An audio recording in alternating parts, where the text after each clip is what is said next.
नमस्कार दोस्तों, real Hindu audio book में आपका स्वागत है।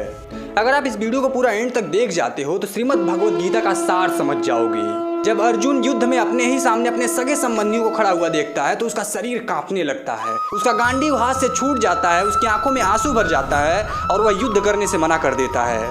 इसके बाद भगवान श्री कृष्ण क्या कहते हैं, चलिए आगे हम देखते हैं। संजय उवाच, संजय ने कहा, करुणा से व्याप्त शोक युक्त अश्रुपूरित नेत्रों वाले अर्जुन को देखकर मधुसूदन कृष्ण ने ये शब्द कहे। श्री भगवान उवाच, श्री भगवान ने कहा, हे अर्जुन, तुम्हारे मन में यह कलमश आया कैसे? यह उस मनुष्य के लिए तनिक भी अनुकूल नहीं है जो जीवन के मूल्य को जानता हो। इससे उच्च लोक की नहीं अपितु अपयश की प्राप्ति होती है। हे पृथा पुत्र अर्जुन, इस हीन नपुंसकता को प्राप्त मत हो, ये तुम्हें शोभा नहीं देती। हे शत्रुओं के दमन करता, हृदय की क्षुद्र दुर्बलता का त्याग कर युद्ध के लिए खड़े हो। अर्जुन उवाच, अर्जुन ने कहा, हे शत्रुहंता, हे मधुसूदन, मैं युद्धभूमि में किस तरह भीष्म तथा द्रोण जैसे पूजनीय व्यक्तियों पर उलटकर बाण चलाऊंगा। ऐसे महापुरुषों को जो मेरे गुरु हैं, उन्हें मारकर जीने की अपेक्षा इस संसार में भीख मांगकर खाना अच्छा है। भले ही वे सांसारिक लाभ के इच्छुक हों, किंतु हैं तो गुरुजन ही। यदि उनका वध होता है तो हमारे द्वारा भोग्य प्रत्येक वस्तु उनके रक्त से सनी होगी। हम यह भी नहीं जानते कि हमारे लिए क्या श्रेष्ठ है, उनको जीतना या उनके द्वारा जीते जाना। यदि हम धृतराष्ट्र के पुत्रों का वध कर देते हैं तो हमें जीवित रहने की आवश्यकता नहीं है, फिर भी वे हमारे सामने युद्ध के लिए खड़े हैं। अब मैं अपनी कृपण दुर्बलता के कारण अपना कर्तव्य भूल गया हूँ और सारा धैर्य खो चुका हूँ। ऐसी अवस्था में मैं आपसे पूछ रहा हूँ कि जो मेरे लिए श्रेयस्कर हो उसे निश्चित रूप से बताएं। अब मैं आपका शिष्य हूँ और आपका शरणागत हूँ, कृपया मुझे उपदेश दें। ऐसा कहते हुए अर्जुन अपने आप को भगवान श्री कृष्ण के सामने सरेंडर कर देता है। अर्जुन कहता है, मुझे कोई ऐसा साधन नहीं दिखता जो मेरी इंद्रियों को सुखाने वाले इस शोक को दूर कर सके। स्वर्ग के देवताओं के आधिपत्य की तरह इस धन धान्य संपन्न पृथ्वी का निष्कंटक राज्य प्राप्त करके भी मैं इस शोक को दूर नहीं कर सकूंगा। संजय उवाच, संजय ने कहा। इस प्रकार कहने के बाद शत्रुओं का दमन करने वाला अर्जुन कृष्ण से बोला, हे गोविंद, मैं युद्ध नहीं करूंगा, और चुप हो गया। हे भरतवंशी धृतराष्ट्र, उस समय दोनों सेनाओं के मध्य शोकमग्न अर्जुन से कृष्ण ने मानो हंसते हुए ये शब्द कहे। श्री भगवान उवाच, श्री भगवान ने कहा, तुम पांडित्यपूर्ण वचन कहते हुए उनके लिए शोक कर रहे हो जो शोक करने योग्य नहीं हैं। जो विद्वान होते हैं वे न तो जीवित के लिए न ही मृत के लिए शोक करते हैं। ऐसा कभी नहीं हुआ कि मैं न रहा हूँ या तुम न रहे हो अथवा समस्त राजा न रहे हों, और न ही ऐसा कभी भविष्य में होगा कि हम लोग नहीं रहेंगे। जिस प्रकार शरीरधारी आत्मा इस वर्तमान शरीर में बाल्यावस्था से तरुणावस्था और फिर वृद्धावस्था में निरंतर अग्रसर होता रहता है, उसी प्रकार आत्मा दूसरे शरीर में चला जाता है और धीर व्यक्ति ऐसे परिवर्तन से मोह को प्राप्त नहीं होते। मात्रा स्पर्शास्तु कौन्तेय शीतोष्ण सुख दुखदाह। हे कुंती पुत्र, सुख तथा दुख का क्षणिक उदय तथा कालक्रम में उनका अंतर ध्यान होना सर्दी और गर्मी की ऋतुओं के आने और जाने के समान है। हे भरतवंशी, वे इंद्रिय बोध से उत्पन्न होते हैं और मनुष्य को चाहिए कि अविचल भाव से उनको सहन करना सीखे। हे पुरुष श्रेष्ठ अर्जुन, जो पुरुष सुख तथा दुख में विचलित नहीं होता और इन दोनों में संभाव रखता है, वह निश्चित रूप से मुक्ति के योग्य है। तत्वदर्शियों ने यह निष्कर्ष निकाला है कि असत यानी कि यह भौतिक शरीर, इसका कोई चिरस्थायित्व नहीं है, किंतु जो सत्य है यानी कि आत्मा, यह सदैव अपरिवर्तित रहता है। उन्होंने इन दोनों की प्रकृति के अध्ययन द्वारा यह निष्कर्ष निकाला है। जो सारे शरीर में व्याप्त है उसे ही तुम अविनाशी समझो। उस अव्यय आत्मा को नष्ट करने में कोई भी समर्थ नहीं है। अविनाशी, अप्रमेय तथा शाश्वत जीव के भौतिक शरीर का अंत अवश्यंभावी है। अतः हे भरतवंशी, युद्ध करो। जो इस जीवात्मा को मारने वाला समझता है तथा जो इसे मरा हुआ समझता है, वे दोनों ही अज्ञानी हैं, क्योंकि आत्मा न तो मरता है और न मारा जाता है। आत्मा के लिए किसी भी काल में न तो जन्म है न मृत्यु। वह न तो कभी जन्मा है, न जन्म लेता है और न कभी जन्म लेगा। वह अजन्मा, नित्य, शाश्वत तथा पुरातन है। शरीर के मारे जाने पर भी वह मारा नहीं जाता। जो व्यक्ति यह जानता है कि आत्मा अविनाशी, अजन्मा, शाश्वत तथा अव्यय है, वह भला किसी को कैसे मार सकता है या मरवा सकता है। वासांस जीर्णानि यथा विहाय नवानि गृह्णाति नरोपणानि तथा शरीराणि विहाय जीर्णा अन्यान्यानि संयाति नवानि देहि। जिस प्रकार मनुष्य पुराने वस्त्रों का त्याग कर नए वस्त्र धारण करता है, उसी प्रकार आत्मा पुराने तथा व्यर्थ के शरीरों को त्याग कर नवीन भौतिक शरीर धारण करती है। नैनम छिन्दन्ति शस्त्राणि नैनम दहति पावकः न चैनम क्लेदयन्तापो न शोष्यति मारुतः। यह आत्मा न तो कभी किसी शस्त्र द्वारा खंड खंड किया जा सकता है, न अग्नि द्वारा जलाया जा सकता है, न जल द्वारा भिगोया जा सकता है और न ही वायु द्वारा सुखाया जा सकता है। यह आत्मा अखंडित तथा अघुलनशील है। इसे न तो जलाया जा सकता है, न ही सुखाया जा सकता है। यह शाश्वत, सर्वव्यापी, अविकारी, स्थिर तथा सदैव एक सा रहने वाला है। यह आत्मा अव्यक्त, अकल्पनीय तथा अपरिवर्तनीय कहा जाता है। यह जानकर तुम्हें शरीर के लिए शोक नहीं करना चाहिए। भगवान श्री कृष्ण आगे कहते हैं, किंतु यदि तुम सोचते हो कि आत्मा सदा जन्म लेता है तथा सदा मरता है, तो भी हे महाबाहु अर्जुन, तुम्हें शोक करने का कोई कारण नहीं है। जिसने जन्म लिया है उसकी मृत्यु निश्चित है। मृत्यु के पश्चात पुनर्जन्म भी निश्चित है। अतः अपने अपरिहार्य कर्तव्य पालन में तुम्हें शोक नहीं करना चाहिए। सारे जीव प्रारंभ में अव्यक्त रहते हैं, मध्य अवस्था में व्यक्त होते हैं और विनष्ट होने पर पुनः अव्यक्त हो जाते हैं। अतः शोक करने की क्या आवश्यकता है। भगवान श्री कृष्ण आगे बताते हैं, कोई आत्मा को आश्चर्य से देखता है, कोई इसे आश्चर्य की तरह बताता है तो कोई इसे आश्चर्य की तरह सुनता है, किंतु कोई इसके विषय में सुनकर भी कुछ नहीं समझ पाते।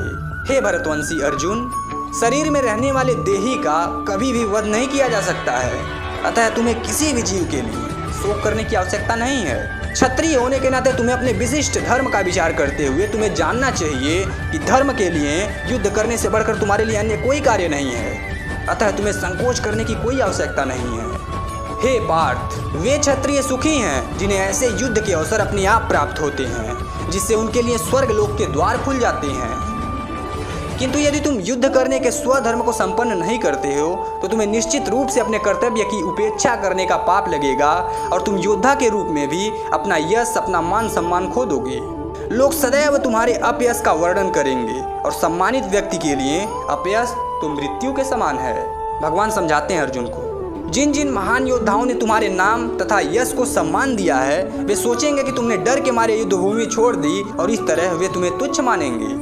तुम्हारे शत्रु अनेक प्रकार के कटु वचनों से तुम्हारा वर्णन करेंगे और तुम्हारे सामर्थ्य का उपहास करेंगे। तुम्हारे लिए इससे दुखदायी और क्या हो सकता है। हतो वा प्राप्यसि स्वर्गम जित्वा वा भोज्यसे महीम तस्मादुतिष्ठति कौन्तेय युद्धाय कृत निश्चय। हे कुंती पुत्र, यदि तुम युद्ध में मारे जाओगे तो स्वर्ग प्राप्त करोगे, या यदि तुम जीत जाओगे तो पृथ्वी के साम्राज्य का भोग करोगे।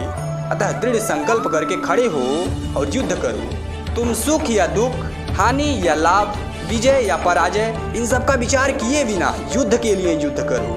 ऐसा करने पर तुम्हें कोई पाप नहीं लगेगा। भगवान कहते हैं कि यहाँ मैंने वैश्लेषिक अध्ययन यानी कि सांख्य द्वारा इस ज्ञान का वर्णन किया है। अब निष्काम भाव से कर्म करना बता रहा हूँ, उसे सुनो। हे पृथापुत्र, तुम यदि ऐसे ज्ञान से कर्म करोगे तो तुम कर्मों के बंधन से अपने आप को मुक्त कर सकते हो। इस प्रयास में न तो हानि होती है न ही ह्रास, अपितु इस पथ पर की गई अल्प प्रगति भी महान भय से रक्षा कर सकती है। जो इस मार्ग पर चलते हैं वे प्रायोजन में दृढ़ होते हैं, उनका लक्ष्य भी एक होता है। हे कुरुनंदन, जो दृढ़ प्रतिज्ञ नहीं है उनकी बुद्धि अनेक शाखाओं में विभक्त रहती है। अल्पज्ञानी मनुष्य वेदों के उन अलंकारिक शब्दों के प्रति अत्यधिक आसक्त रहते हैं जो स्वर्ग की प्राप्ति, अच्छे जन्म, शक्ति इत्यादि के लिए विभिन्न सकाम कर्म की संतुष्टि करते हैं। इंद्रिय तृप्ति तथा ऐश्वर्यमय जीवन की अभिलाषा के कारण वे कहते हैं कि इससे बढ़कर और कुछ नहीं है। जो लोग इंद्रिय भोग तथा भौतिक ऐश्वर्य के प्रति अत्यधिक आसक्त होने से ऐसी वस्तुओं से मोहग्रस्त हो जाते हैं, उनके मनों में भगवान के प्रति भक्ति का दृढ़ निश्चय नहीं होता। वेदों में मुख्यतया प्रकृति के 3 गुणों का वर्णन हुआ है। हे अर्जुन, इन तीनों गुणों से ऊपर उठो, समस्त द्वैतों तथा लाभ तथा सुरक्षा की सारी चिंताओं से मुक्त होकर आत्मपरायण बनो। एक छोटे से कूप का सारा कार्य विशाल जलाशय से तुरंत पूरा हो जाता है। इसी प्रकार वेदों के आंतरिक तात्पर्य जानने वाले को उसके सारे प्रयोजन सिद्ध हो जाते हैं। कर्मण्यवाधिकारस्ते मा फलेषु कदाचन मा कर्मफल हेतुर्भुर्मा ते संगोस्त कर्मणि। तुम्हें अपना कर्म करने का अधिकार है, किंतु कर्म के फलों के तुम अधिकारी नहीं हो। तुम न तो कभी अपने आप को अपने कर्मों के फलों का कारण मानो, न ही कर्म न करने में कभी आसक्त हो। हे अर्जुन, जय अथवा पराजय की समस्त आसक्ति त्याग कर संभाव से अपना कर्म करो। ऐसी समता, ऐसी योग्यता योग कहलाती है। हे धनंजय, भक्ति के द्वारा समस्त गर्हित कर्मों से दूर रहो और उसी भाव से भगवान की शरण ग्रहण करो। जो व्यक्ति अपने सकाम कर्म फलों को भोगना चाहते हैं वे कृपण हैं, कंजूस हैं। भक्ति में संलग्न मनुष्य इस जीवन में ही अपने अच्छे तथा बुरे कार्यों से अपने आप को मुक्त कर लेता है। अतः योग के लिए प्रयत्न करो, क्योंकि सारा कार्य कौशल यही है। इस तरह भगवत भक्ति में लगे रहकर बड़े बड़े ऋषि मुनि अथवा भक्तगण अपने आप को इस भौतिक संसार में कर्म के फलों से मुक्त कर लेते हैं। इस प्रकार वे जन्म मृत्यु के चक्र से छूट जाते हैं और भगवान के पास जाकर उस अवस्था को प्राप्त करते हैं जो समस्त दुखों से परे है। जब तुम्हारी बुद्धि मोह रूपी सघन वन को पार कर जाएगी तो तुम सुने हुए तथा सुनने योग्य सबके प्रति अन्य मनस्क हो जाओगे। जब तुम्हारा मन वेदों की अलंकारमयी भाषा से विचलित न हो और वह आत्म साक्षात्कार की समाधि में स्थित हो जाए, तब तुम्हें दिव्य चेतना प्राप्त हो जाएगी। अर्जुन उवाच, अर्जुन ने कहा, हे कृष्ण, अध्यात्म में लीन चेतना वाले स्थिर प्रज्ञ व्यक्ति का क्या लक्षण है? वह कैसा बोलता है तथा उसकी भाषा क्या है? वह किस तरह बैठता है और चलता है?